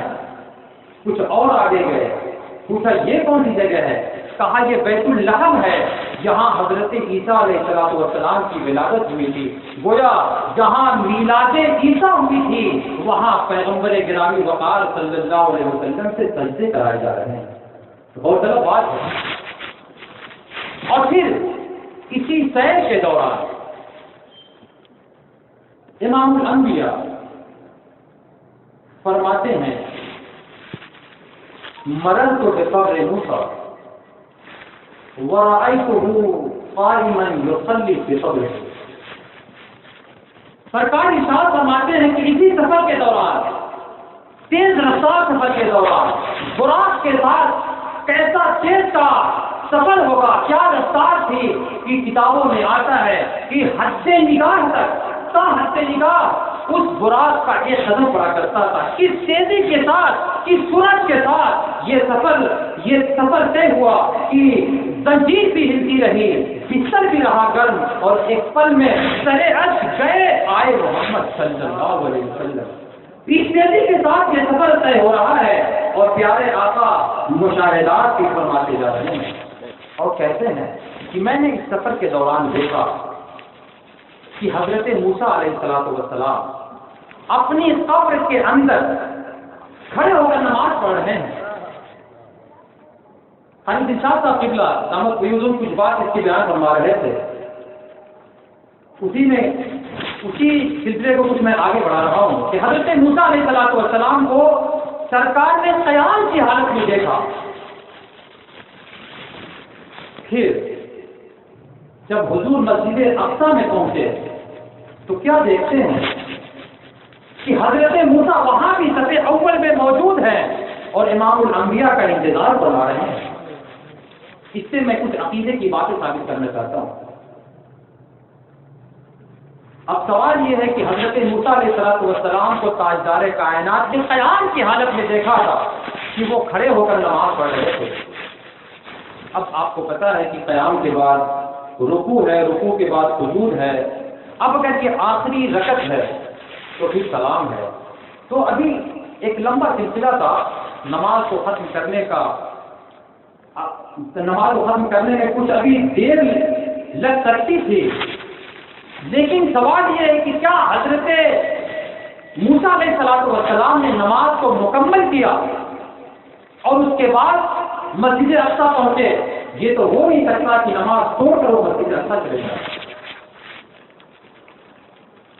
اور پھر اس سے آگے کی بات یہ ہے کہ نبی کریم علیہ السلام جب مسجد اقصیٰ سے معراج کے لیے تشریف لے گئے تو کیا دیکھتے ہیں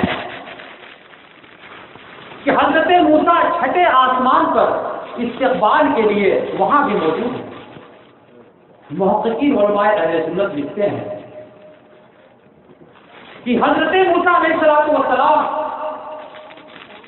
ایک ہی وقت میں اپنی قبر کے اندر بھی موجود تھے، مسجد اقصیٰ کے اندر بھی موجود تھے اور چھٹے آسمان پر بھی موجود تھے۔ وہ نادان لوگ جو یہ کہتے ہیں کہ جو سنی کہا کرتے ہیں کہ تاجدار کائنات مدینے میں بھی رہتے ہیں اور سنیوں کے سینے میں بھی رہتے ہیں، یہ کیسے ہو سکتا ہے کہ مدینے میں بھی ہوں اور سنیوں کے سینے میں بھی ہوں؟ جس طرح حضرت موسیٰ علیہ السلام ایک ہی وقت میں اپنی قبر میں نماز بھی پڑھ رہے ہیں، مسجد اقصیٰ میں انتظار بھی کر رہے ہیں اور چھٹے آسمان پہ استقبال بھی کر رہے ہیں، اسی طرح تاجدار کائنات جو امام الانبیاء والمرسلین ہیں ایک وقت میں وہ بھی، ان کا بھی کئی جگہوں پہ موجود ہونا یہ ایک امکان ہے اور اس کے اب اگر آپ قرآن کی دلیل مانیں تو قرآن کے اندر اس کی ایک ٹھوس دلیل، اور یہ آخری بات کر کے میں آپ سے رخصت ہونا چاہتا ہوں کیونکہ میں نہیں چاہتا کہ وعظ کا سلسلہ شروع ہو اور لوگ کرسیاں چھوڑ کر جانے لگے۔ ابھی ہر آدمی اپنی اپنی جگہ پر تاکہ کوئی جانور بیٹھا ہوا ہے تو ایک فرحت و انبساط کے ماحول میں سلسلہ ختم کر دینا چاہیے۔ میں قرآن کی ایک آیت سے اس پر استشہاد پیش کر رہا ہوں۔ آپ نے ملکہ بلقیس کا واقعہ سنا ہوگا۔ ملکہ بلقیس اس کا جو تخت تھا ملکہ سبا، اس سے بہت سے دروس اور اس سے بہت سے نکات نکلتے ہیں، لیکن میں اس عقیدے کی بات کو اسٹیبلش کرنا چاہ رہا ہوں۔ آپ ذرا غور فرمائیں کہ سورہ نمل کے اندر اس پورے واقعے کی تفصیل موجود ہے۔ حضرت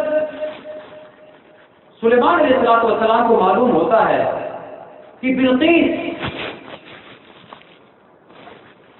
حضرت سلیمان سے ملاقات کرنے کے لیے شام آ رہی ہے۔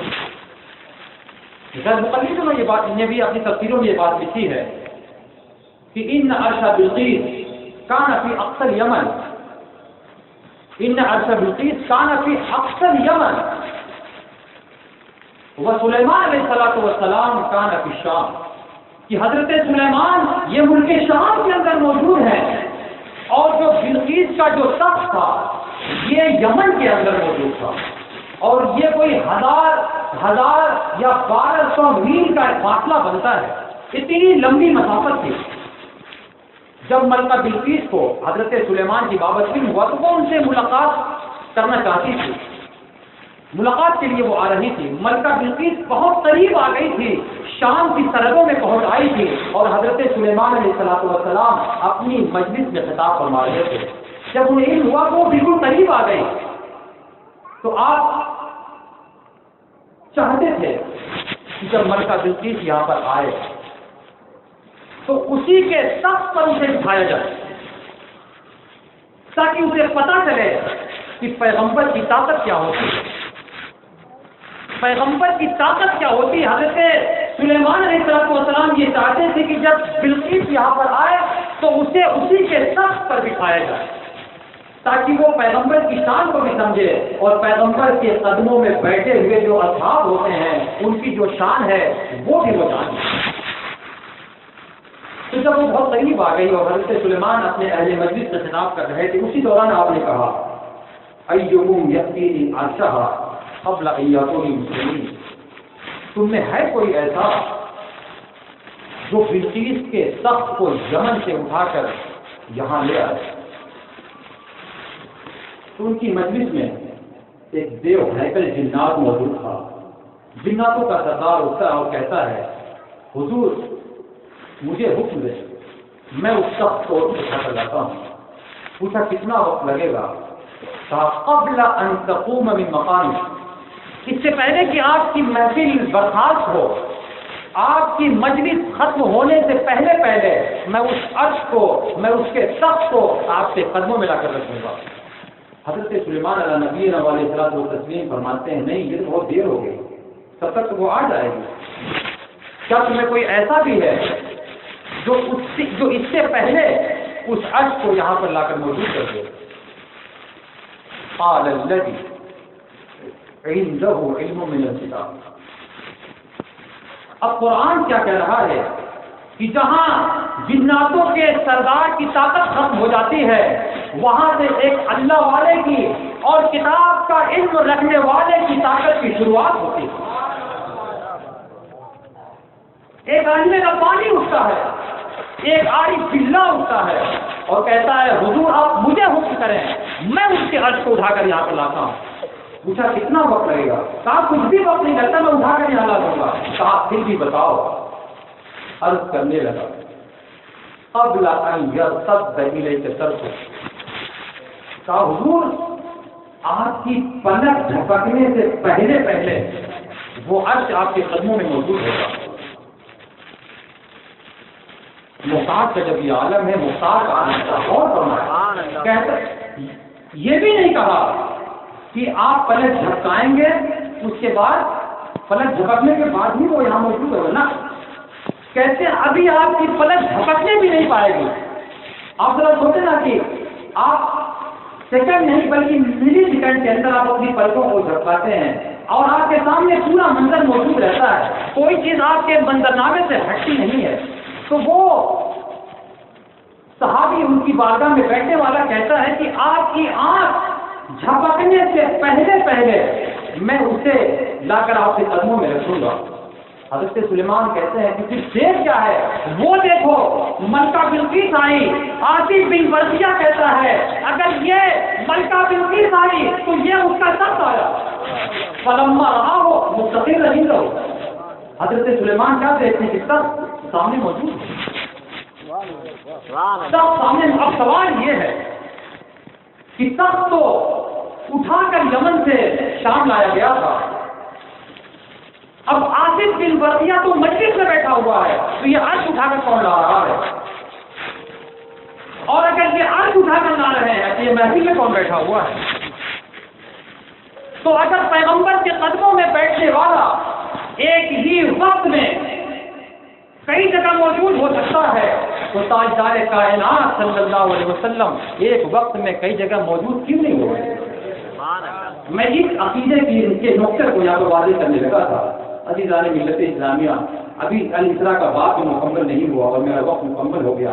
دعا ہے کہ اللہ تبارک و تعالی ہمیں الاسراء والمعراج کے سبق کو پورے طور پر سمجھنے کی توفیق عطا فرمائے۔ اور الاسراء والمعراج میں یہ سمجھتا ہوں کہ یہ کوئی سال میں 26 رجب ہی کو بیان کرنے والا کوئی بات نہیں ہے، بلکہ یہ ہماری کم نصیبی ہے کہ ہم نے الاسراء والمعراج کو سمجھا ہی نہیں۔ خداوند قدوس کی عزت کی قسم، الاسراء والمعراج کے اندر امت مسلمہ کی ہدایتوں کے ہزارہ سامان موجود ہیں۔ ہمیں چاہیے کہ ہم معراج کے اوپر دروس اور محاضرات کا اہتمام کریں۔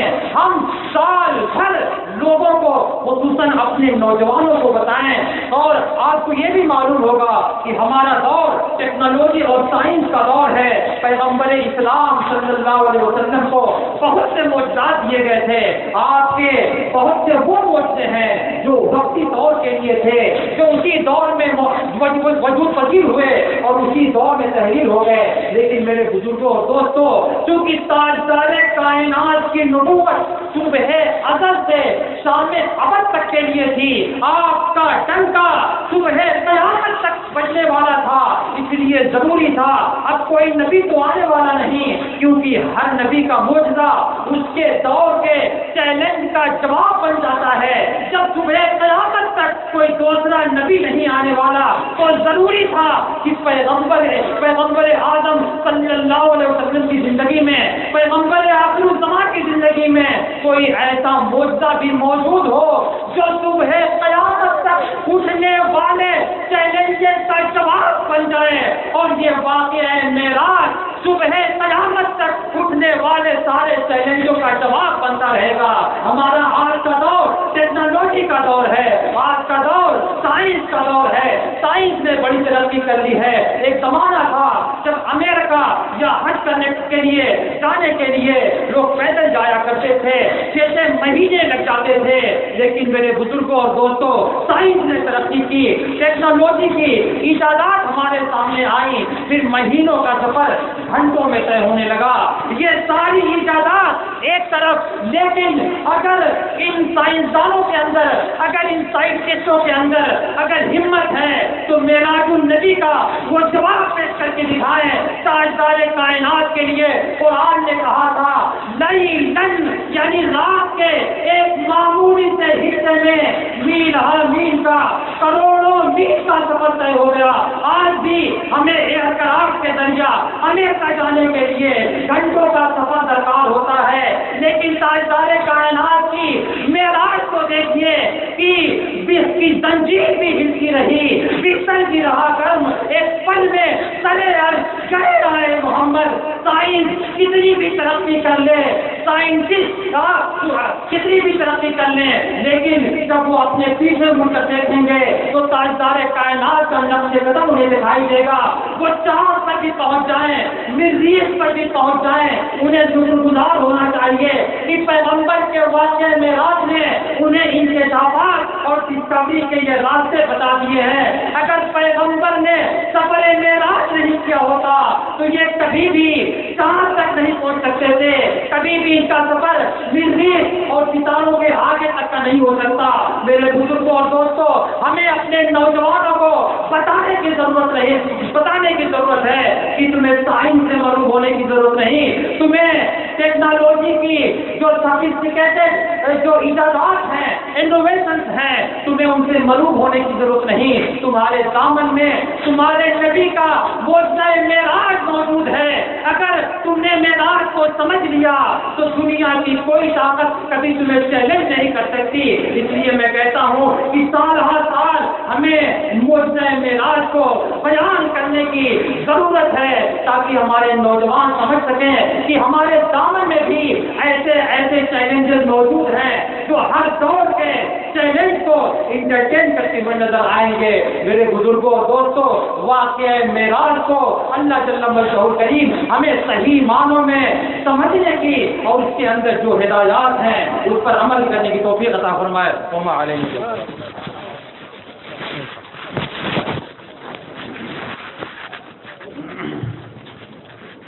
یا نبی سلام علیکہ، یا رسول سلام علیکہ، یا حبیب سلام علیکہ، صلوات اللہ علیکہ. آپ کا تشریف لانا وقت بھی کتنا سہانا، جگمگا اٹھا زمانہ، جگمگا اٹھا زمانہ، ہوئے گا کسی طرح.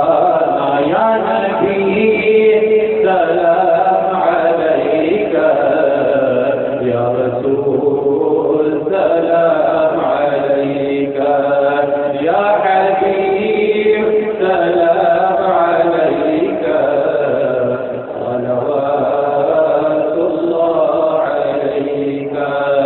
میری آنے والی نسل تیرے عشق ہی میں مچلے، میری آنے والی نسلیں تیرے عشق ہی میں مچلے. انہیں متقی بنانا، انہیں متقی بنانا، انہیں نیک تم بنانا، مدنی مدینے والے. یا نبی سلام علیکہ، یا رسول سلام علیکہ، یا حبیب سلام علیکہ، صلوات اللہ علیکہ. میرے ڈوبنے میں باقی نہ کوئی کسر رہی تھی. کہا المدد محمد، کہا المدد